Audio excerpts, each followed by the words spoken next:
Hey guys, Jordan Savage here with Alaska Realty Experts coming at you from our office in Anchorage. We also service the valley all the way down to the Kenai Peninsula. So if you're looking to buy in Alaska, we can help you out. We know the ins and outs. And I wanted to talk to you today about the actual process. Here in Alaska right now, it's taking 30 to 45 days to close on a new home. So whether you're buying or selling, it's pretty much the same, 30 to 45 days. So without yapping too much at you, I'm just going to jump right into this baby. Let's get going on the screen. Awesome. So here we are. So I'm a prior military service member, so flow charts are kind of how I learned. So let's get right into it. So really the first step is getting your financing in order if you're not buying cash. And I already probably sent you an email about financing.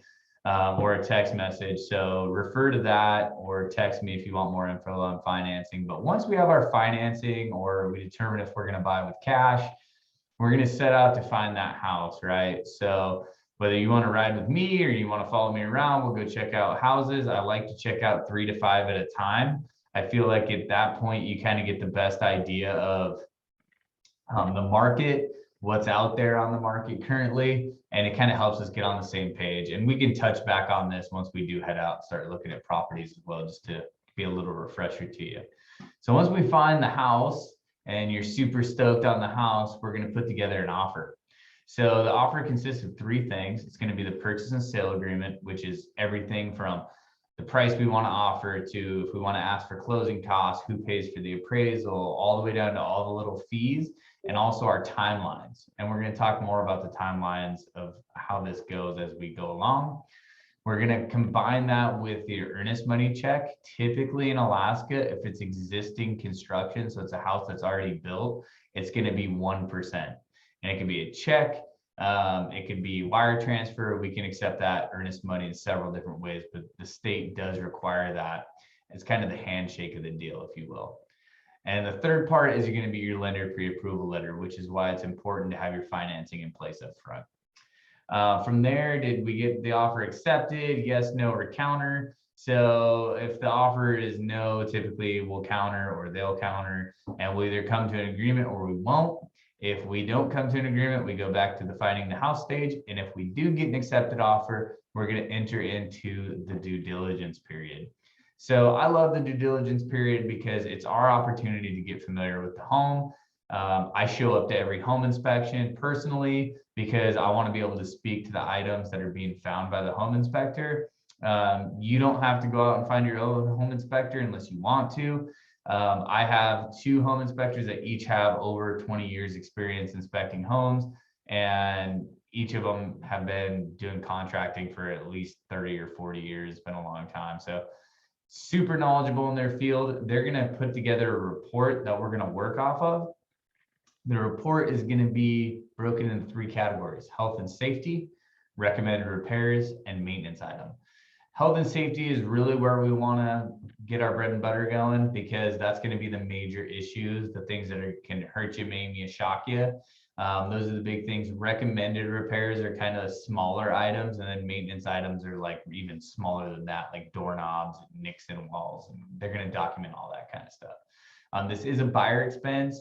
I would say it's more like 400 to 600, but if you plan to budget for that 500 to 600, you're going to be right in there. From there, we're going to put together our repair request, and that's going to be an addendum to the contract, and we're going to send that over to the sellers, and then we basically see what they say. Once again, we enter into the yes, no counter until we come into an agreement. Sometimes we can't come to an agreement, and then we're back to finding a house again. Typically, though, we're going to be able to navigate this as long as we have pretty realistic expectations and the sellers have realistic expectations as well. We can usually reach an agreement. If you are buying in an HOA, you will have a resale certificate. This is left clear because this is typically a seller cost. So that'll be $150 to $250, and that's going to give you all the particulars about the HOA and the lender. If we have a lender, the particulars about the HOA. So you're going to know everything on the rules to their financial situation, everything and more that you ever wanted to know about the HOA will be contained therein. From there, we're going to order up the appraisal. I like to kind of touch on this because it seems to be a sticking point with a lot of folks. So there's three different kinds of values, right? So if you follow my cursor here on the screen, you have market value. That's what a buyer is willing to pay for a property. We also have assessed value. That's what the municipality of Anchorage or the Matsu Borough deem that the home is worth for tax purposes. Now, understand that they never step foot inside that home. They may drive by and verify that a structure exists, but they're never actually stepping foot in that home. So they really don't know. They're just taking a shot in the dark. And then you have appraised value, and that's for the lender. So when you're getting financing, it's really not for you. It is kind of a hedge of protection for the consumer, but really it's for the bank, just to make sure that the bank is not basically loaning you money on a property that's not worth the value that you're offering them.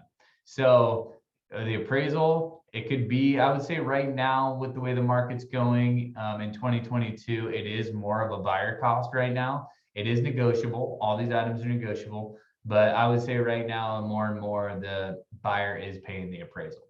So did the appraisal come in at or above value? If the answer is yes, then we're good to go. We're on to the next step. If the answer is no, then really there's only one way to go from there, and that's to have the seller drop the price down to what the appraisal came in at. There is another option. You can pick up the gap in cash, because really, for simple math, so let's say we're buying a $200,000 house and we offer them that, and the appraisal comes in at 198.